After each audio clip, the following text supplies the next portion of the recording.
I'm a paranormal investigator, and the mansion that hired me is trying to keep me inside. Part 3.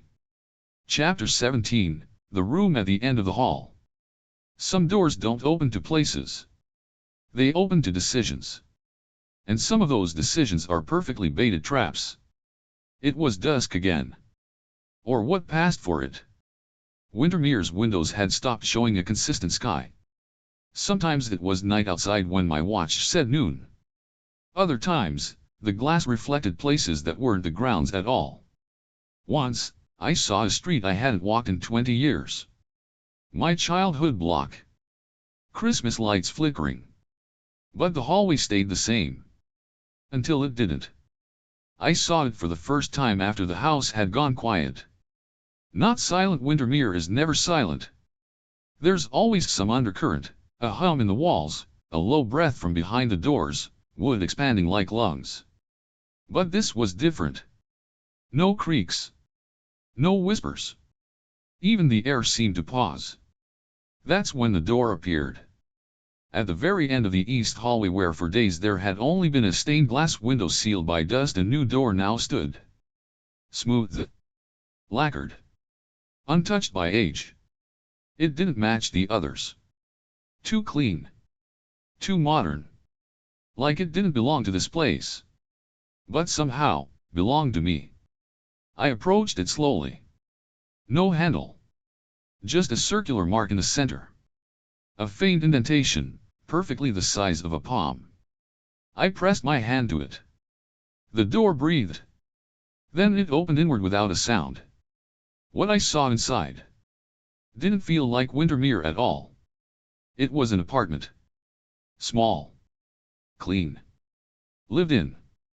My books on the shelf. My mug on the desk. Even my handwriting on a post-it note stuck to the fridge. Call Mom back. She's getting worried. I stepped inside. Felt warmth. Light.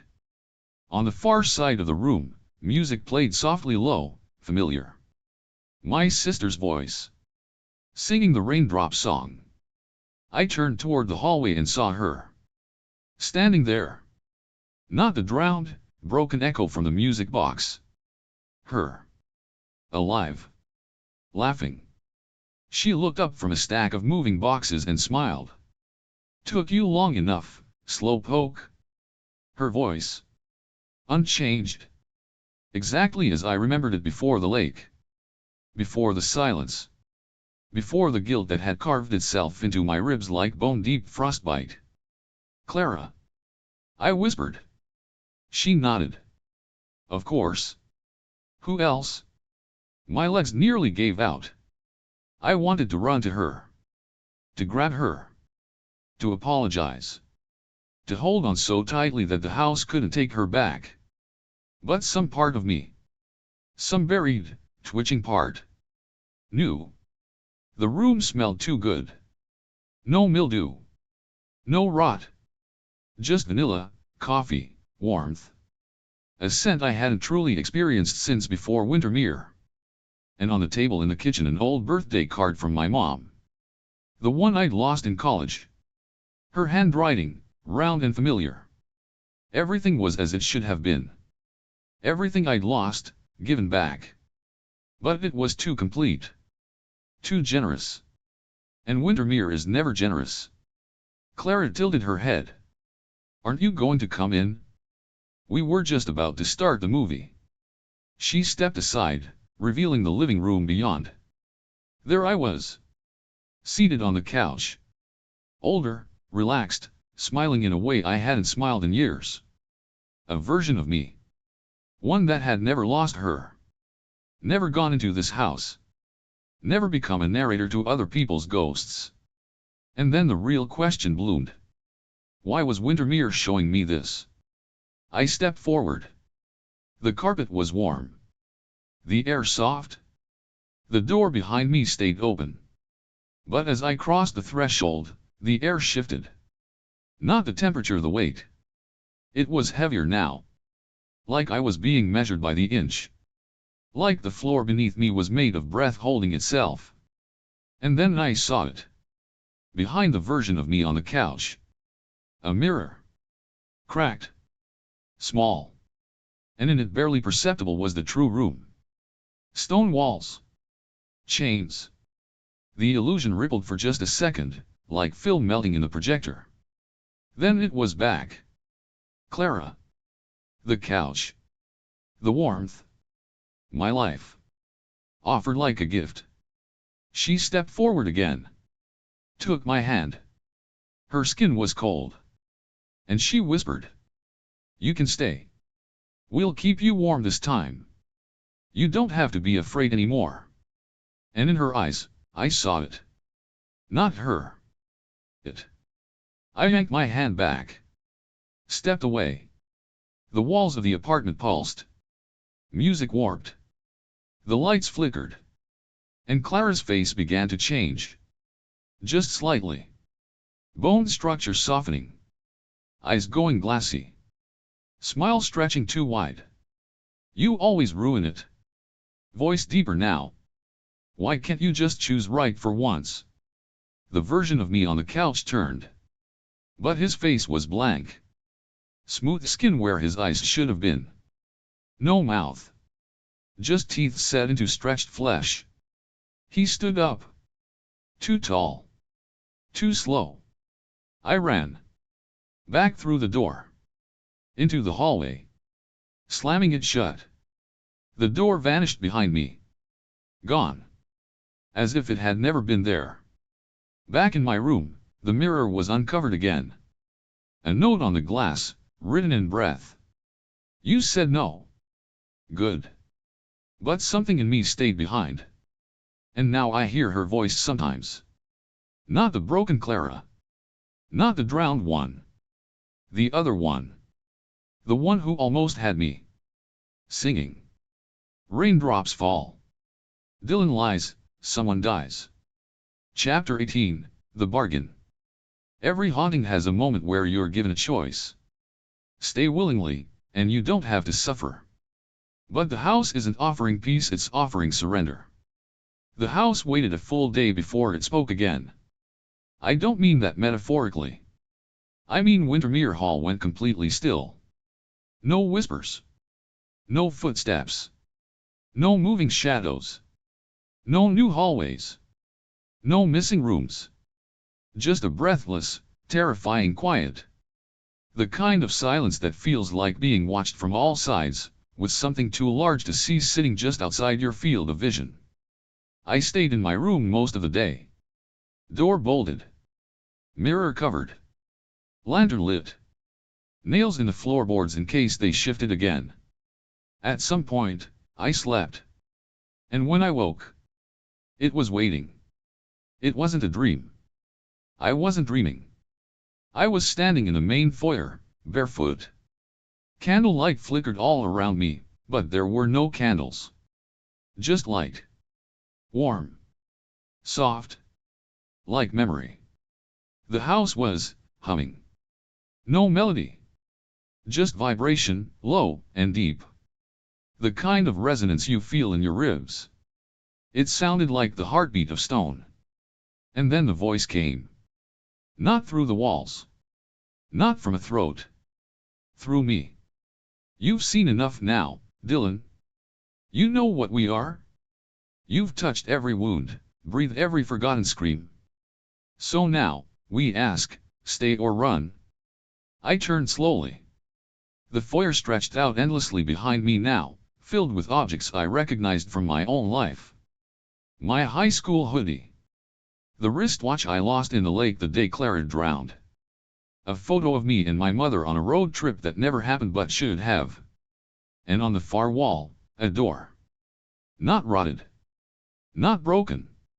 Shining, oak and brass, glowing softly like a welcome sign after a long, dark highway. Behind this door, we give you back what was taken. Your sister. Your peace. A version of yourself that slept through the drowning, that never came to this house, that grew old and full and never wondered what could have been. It was perfect. Painfully perfect. I could feel the weight of her hand in mine. Hear her laugh in the hall again. Smell the wildflowers she used to press between her books. It didn't feel like an illusion. It felt like a decision. Stay, and you'll never be afraid again. Stay, and you can keep the version of yourself you lost. But leave. The light dimmed. The warmth faded. And something goes with you? Not a possession. Not a limb. Something deeper. Something you won't know is missing until it's already gone. I stood there for what felt like hours. I've seen countless hauntings, places touched by grief and fury and sorrow. But this was the first time I felt like I was standing at the mouth of something alive that wanted to help me as long as it could control me. This wasn't a threat. It was a bargain. A trade. Not for my soul. For my story. I stepped toward the door. Just one step. The house shuddered slightly. Anticipation. Yes. But I stopped. And whispered. What's the cost? A pause. And then. Only this. You will never again be whole in the world outside. You will wake and not know what's missing. You will laugh and feel no joy. You will look in mirrors and forget your own face. But you will be free. I looked down at my hands. They were clean. Unbloodied. My arms had no scratches. This wasn't a lie. The house could undo it. It could erase the horror.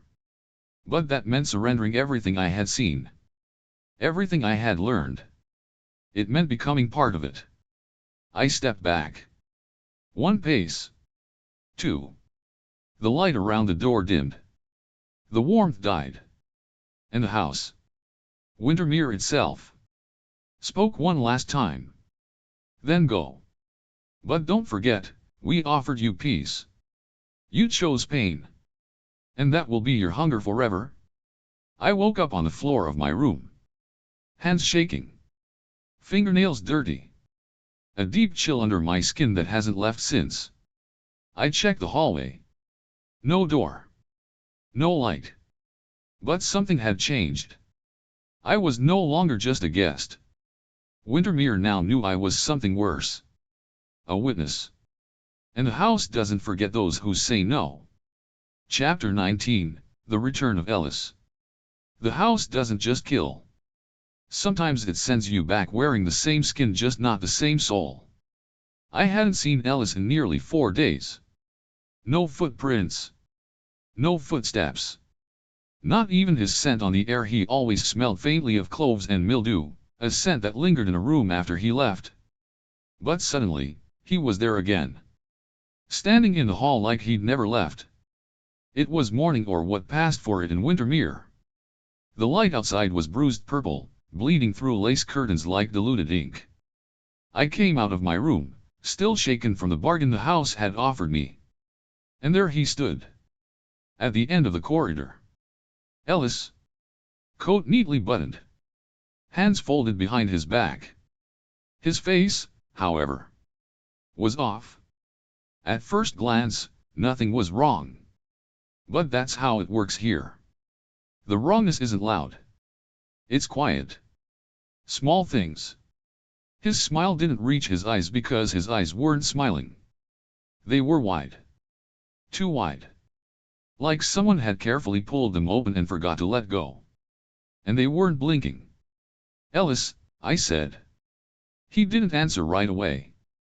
Just stared. Then, in a calm voice. You look tired, Dylan. You should rest. The house runs deeper when you're dreaming. There was a rhythm to the way he spoke. Like he was reading from inside someone else's throat. I stepped back slightly. What happened to you? I asked. He smiled again. Wider now. Lip twitching at the corner like something had just learned how to perform the gesture. I've had time to think, he said. I was shown things. Beneath the skin of this place. Beneath us. His voice was deeper than before. Not a huge shift, just enough to register. Like hearing a tape played at slightly the wrong speed. Like something imitating Ellis but not quite mastering the human subtleties. I asked, where did you go? His head tilted, too far. And he said, down. There was no inflection. No elaboration. Just that one word. Then he added, I was broken open, and something got in. Not a demon. Not a ghost. Just Wintermere. In its truest form. It needed someone to carry it. Someone you'd recognize. My blood went cold. This wasn't Ellis. It was wearing him. And it knew I knew. I turned to run. But he called out behind me, voice echoing unnaturally. She's still waiting in the room, Dylan. You can still go back. That door doesn't vanish. It just waits for a softer version of you. I didn't stop. Didn't turn. But I heard footsteps begin behind me. Slow. Measured. Wrong. When I made it back to my room, I locked the door. Wedged a chair under the handle. Piled furniture. Lit every candle I had. Then I sat. Breathing hard. And I realized. I could still hear him outside. Not walking anymore. Just breathing. Deep. Rhythmic. Exactly like the cellar. Hours passed. I must have dozed off at some point. When I woke, it was night. The hallway was silent.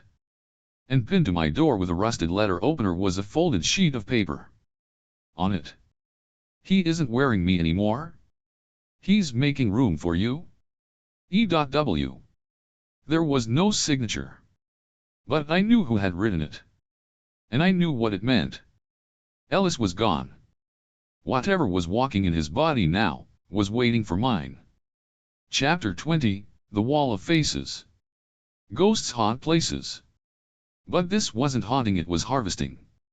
And somewhere between flesh and memory, the house carved them into permanence. It started with a bookshelf. One I'd passed before, on the second floor landing near the servants' stairwell. An ancient thing, oak warped with time, spine cracked, books sagging like collapsed lungs. The kind of furniture that should have crumbled from rot decades ago. Only today, it smelled like clay. Not wood. Not dust. Clay. Wet. Earthy. Faintly metallic. Like a freshly dug grave. I ran my fingers along the back panel, brushing away a thick mat of spider silk. It was softer than wood. Malleable. And when I pushed just slightly, it gave. A groan. A shifting of weight. And then, a door. The back of the bookshelf creaked open into a narrow corridor. So narrow, I had to turn sideways. The air was different.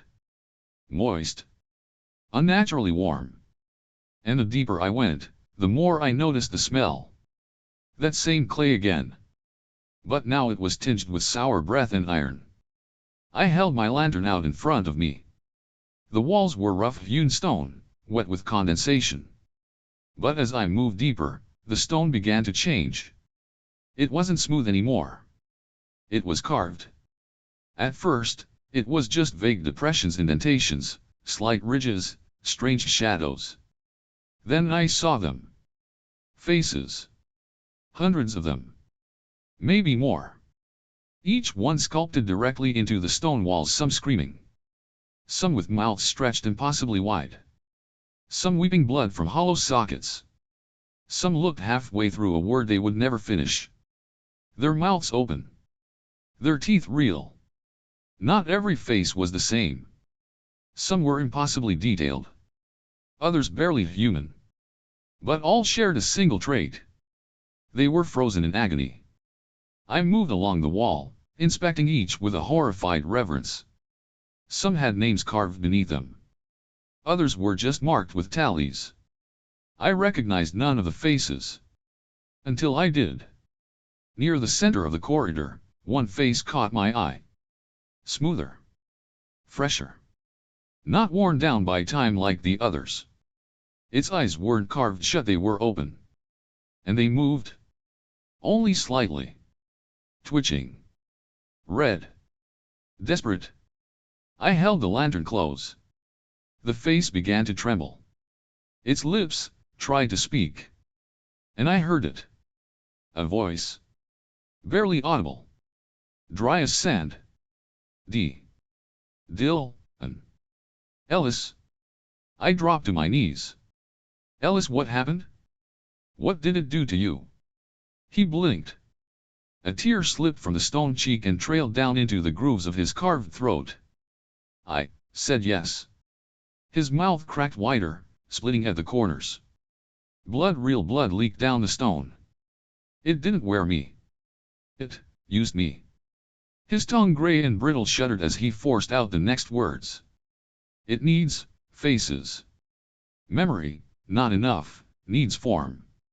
We don't haunt the house, Dylan. The house haunts us. Suddenly, the walls shifted. A low groan, like bones grinding underwater. The faces began to tremble.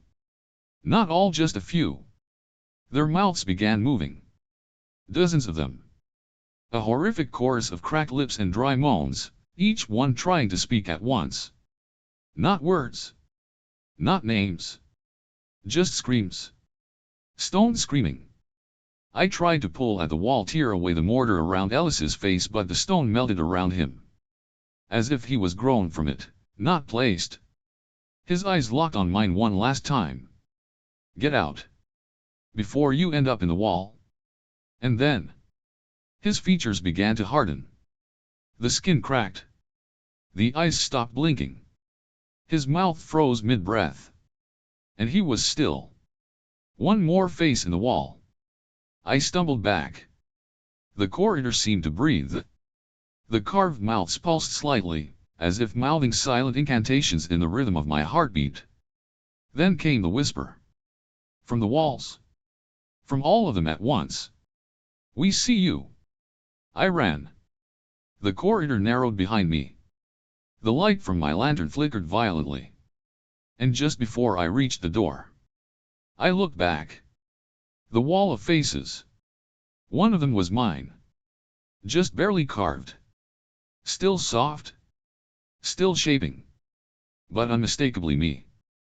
That night, I smashed every reflective surface in my room. But when I woke the next morning, there was stone dust on my pillow. And a small red scratch on my cheek. Like a sculptor's knife had started its work.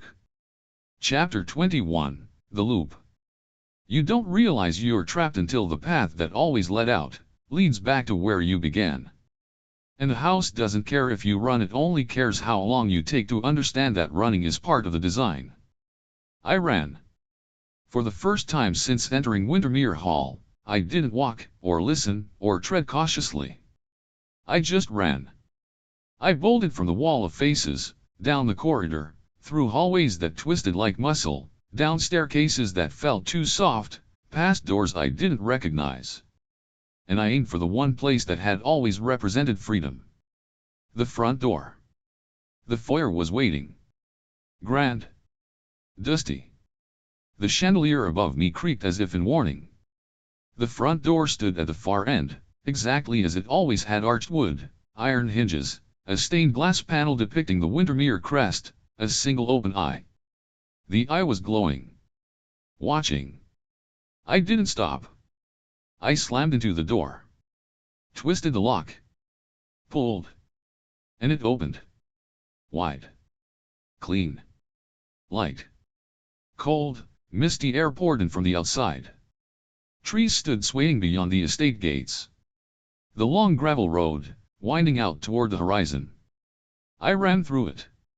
Boots pounding the flagstones, lungs heaving, vision blurry with the tears I didn't know I'd held back.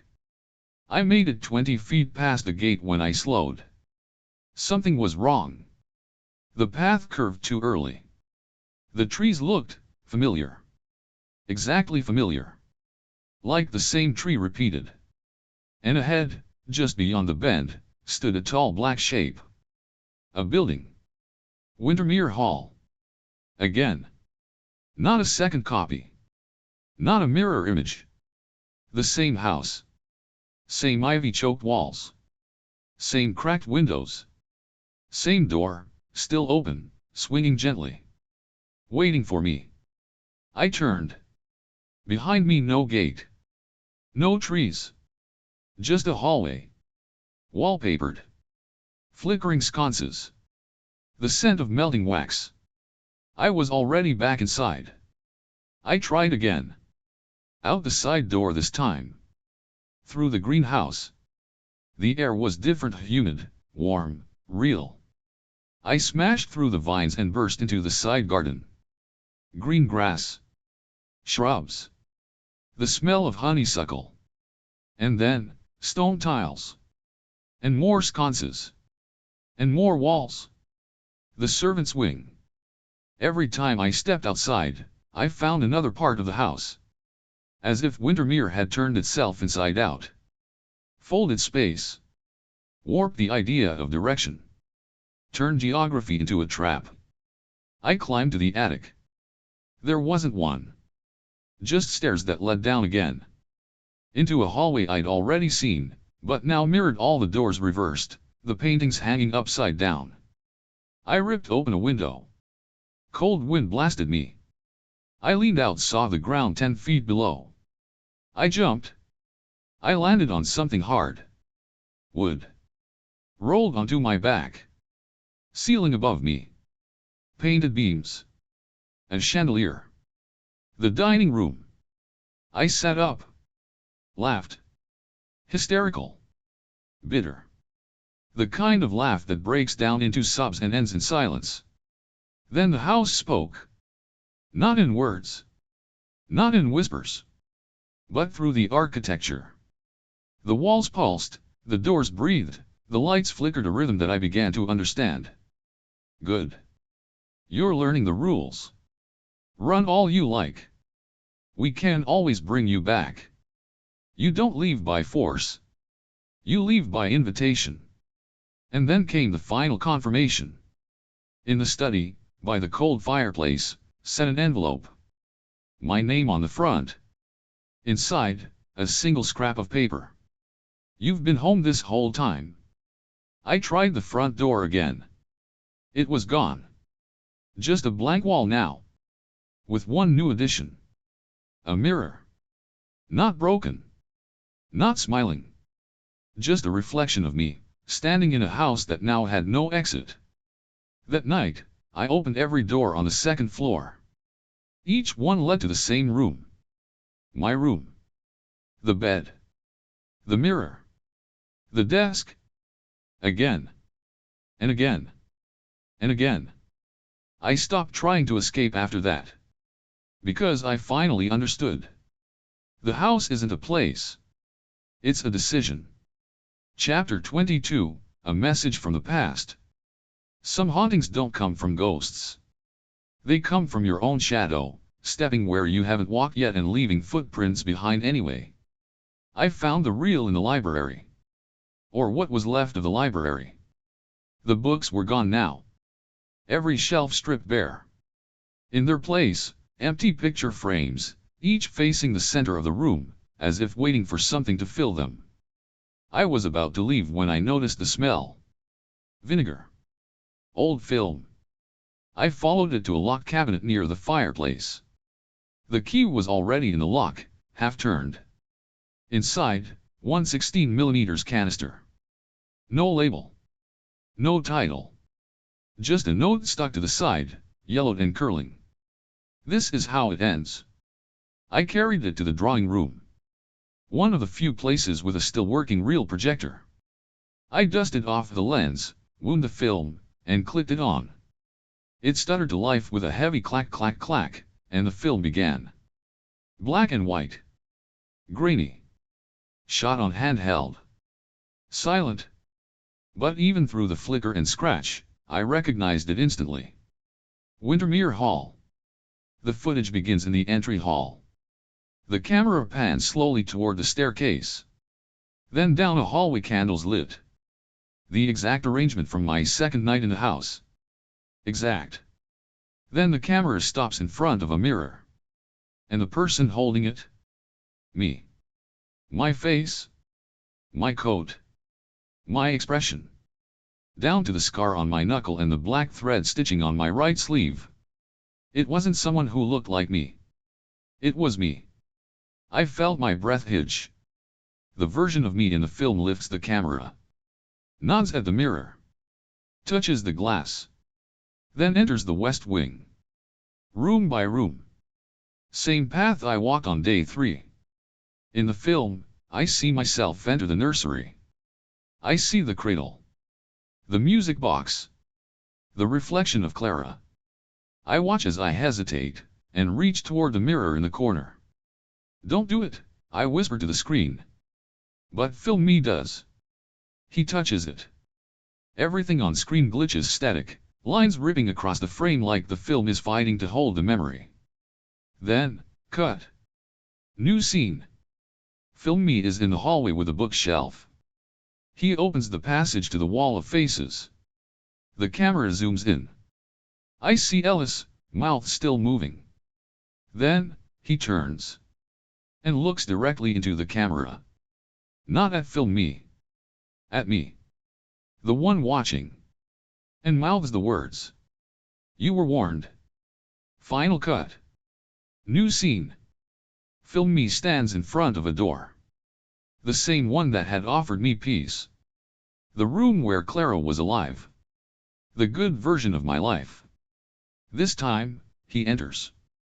The door closes behind him. The camera remains outside. We wait. Seconds pass. Then minutes. The footage runs long. Too long. And just as the screen begins to fade, a figure bursts out. Only it's not him anymore. It's something else. Moving like it's wearing his skin. It turns toward the camera. The face is still mine. But the eyes are black pits. And from its mouth, something slides out, something rooted, like vines grown from the lungs, like the house is still inside him. And then, it says, "Try again." The screen cuts to white. Then, end of reel. I sat in silence. The projector clicked empty behind me. I didn't move for a long time. Because now I knew. I've been here before. Not metaphorically. Not in some reincarnated, spiritual sense. I have lived and died in Wintermere Hall. More than once. And every time I try to resist the bargain, the house resets the board. Restages the scenes. Plays back my own failure as a warning. Or a dare. Later that night, I returned to the projector. The reel was gone. In its place, a new one. Labeled Final Attempt. I haven't played it. Not yet. Because I'm afraid it doesn't show the past. I'm afraid it shows what happens next. Chapter 23, The Final Room. The heart of the house doesn't beat, it echoes. And what it echoes is every version of you that ever died trying to leave. I found it on instinct. No whispers. No symbols. No bait. Just a pull. Like gravity. I passed the wall of faces again, but now they were silent, eyes shut, mouths closed. I passed the broken stairwell, the dead study, the endless mirror halls. None of them changed shape to stop me. The house wanted me to see this. Maybe because I'd resisted. Maybe because I'd lasted. Or maybe it was finally ready to show me what I really am. The room was beneath everything. I reached it through a door I swear hadn't been there the day before, just behind the fireplace in the drawing room. It led downward, into stone tunnels too old for the rest of the house. Roman, maybe. Older. There were bones in the walls. Some of them mine. I saw my watch on a skeleton's wrist as I passed. I saw my own jacket clinging to a body nailed to the stone by wooden stakes. I didn't stop. Not now.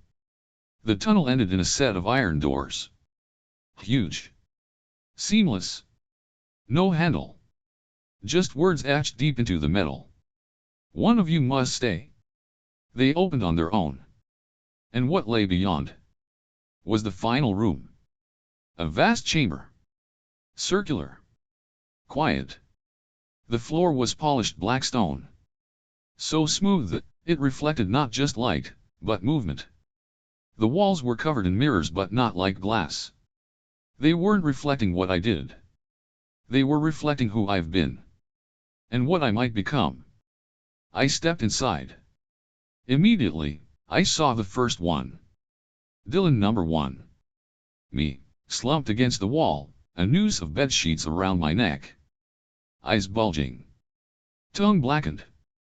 The mirror labeled. He chose to believe it wasn't real. So it made him real only in death. I turned. Another version. Dylan number 2. Standing in the corner, back arched, spine broken backward. A mouth open from his chest like a second face. Something inside was still breathing. He accepted the bargain, but not the terms. The house kept its end. He didn't. Dylan number 3. Eyes stitched shut with wire. Lips sealed. Hands nailed to a child's drawing of a house. He tried to warn the others. So the house made him a secret. Every step showed me more. My corpse in chains. My flesh carved with blue script. My skin stretched across a mirror like a curtain. Some were human. Some were clothes. And some had long since stopped being Dylan at all. In one reflection, I watched myself walking in endless circles through hallways that never connected. Teeth falling from my mouth one by one. Behind me, blood marked each step. Another showed me grinning wide, arms around a twisted mockery of Clara, her face bloated, hair wet, skin stitched. We laughed. We rocked in a chair that creaked like broken bones. He said yes. So she said yes. Now they rock in time. One mirror was blank. Just smooth black glass. But as I stood in front of it, the surface rippled. And I saw me. Now. This version. Looking in. Looking back. And then a whisper. Only one of you gets to leave. The room dimmed. The mirrors shuddered, some cracked, some screamed. And across the chamber, a door appeared. No frame. No handle. Just white light beyond it. And a shape standing in front of it. It was me. Another Dylan. But he looked empty. No scars. No fear. No history. A version of me stripped clean of what Wintermere had taught. He looked at me without recognition. I understood. The house was testing me one last time.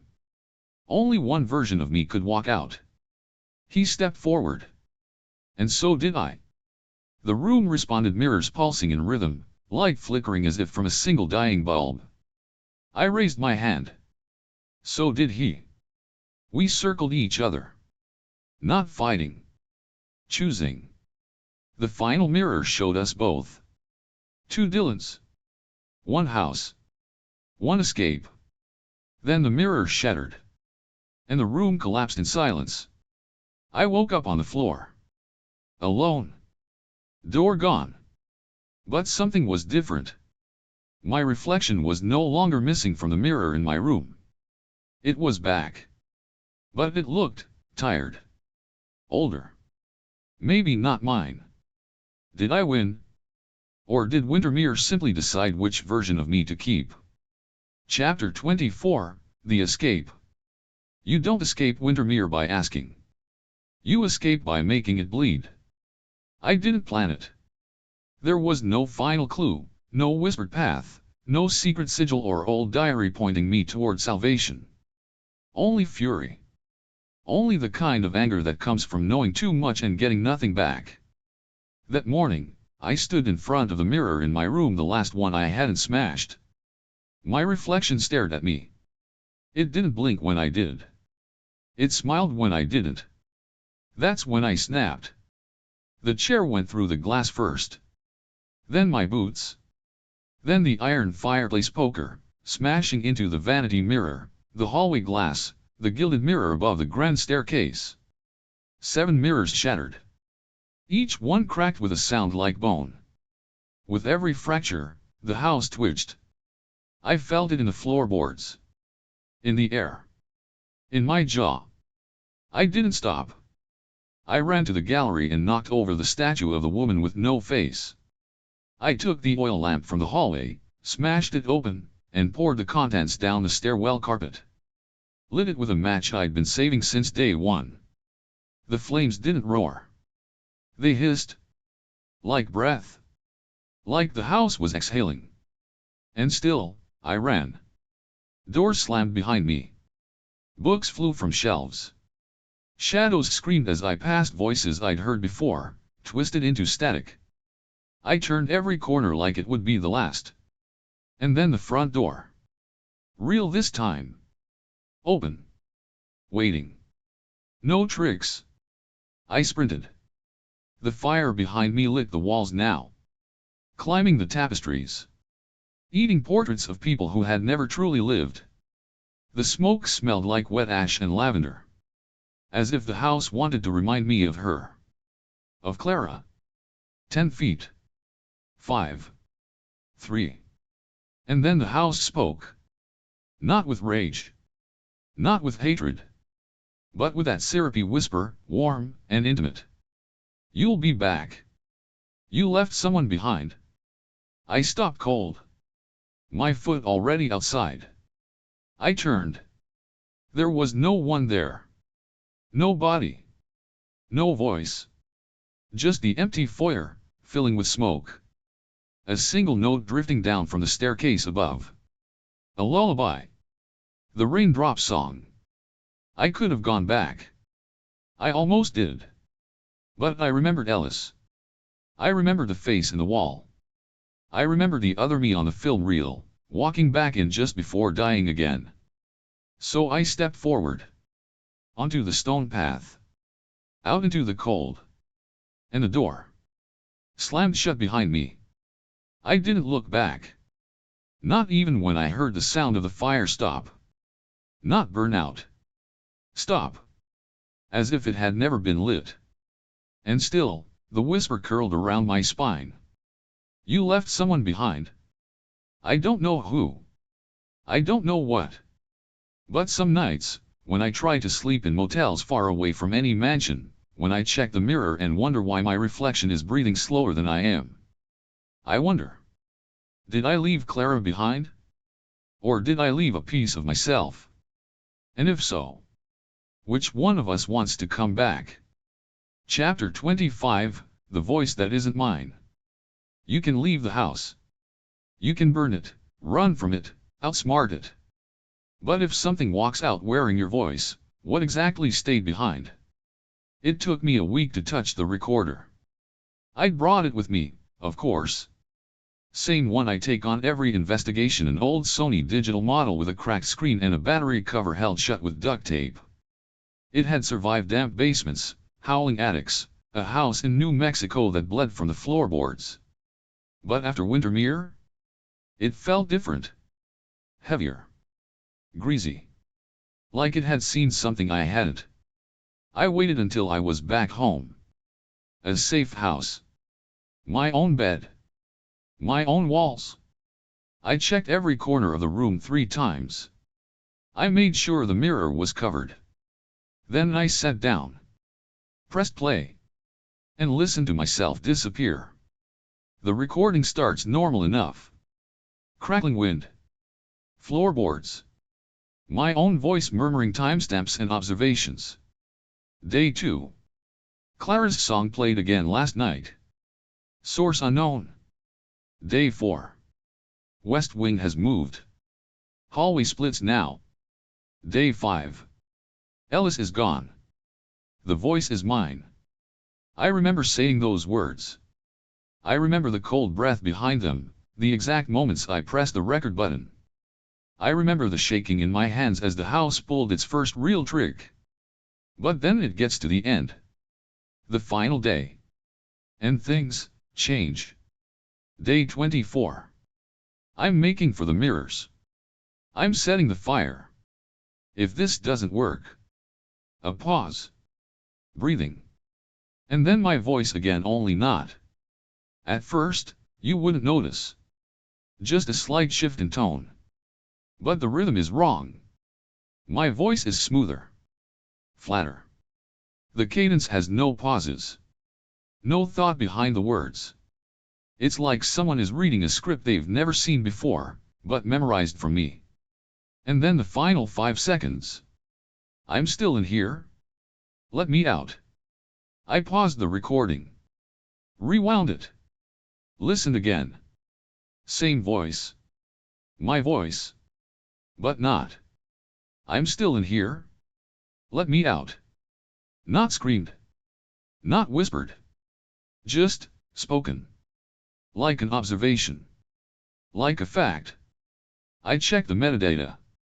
The timestamp was correct. The file was real. No glitch. No loop. No edit. And that phrase? I never said it. I stared at the recorder in my palm. It felt warm. Then hot. I dropped it. It didn't hit the floor. It was gone before it landed. That night, I dreamed of Wintermere again. But not as a house. As a voice. As a mirror. As me. Standing in a hallway that had no end, whispering to myself through glass that would never break. Over. And over. Let me out. Let me out. Let me out. Now, weeks later, I've begun to wonder. Which version of me left? And which one stayed? Because some mornings, I wake up and I don't feel the weight of what I saw. I don't remember the faces. Or the screams. Or Clara. But the voice. That last voice. It remembers everything. And sometimes, when I play the tape again, it says a new line. You think you left the house. But I never did. The story may end here, but the darkness never sleeps. Like this video to keep the shadows stirring. Share your whispers in the comments. Your voice shapes the next nightmare. And subscribe to our YouTube channel, The Gothic Hour Stories and Mysteries, where every tale lingers and every soul leaves a mark. The Gothic Hour awaits.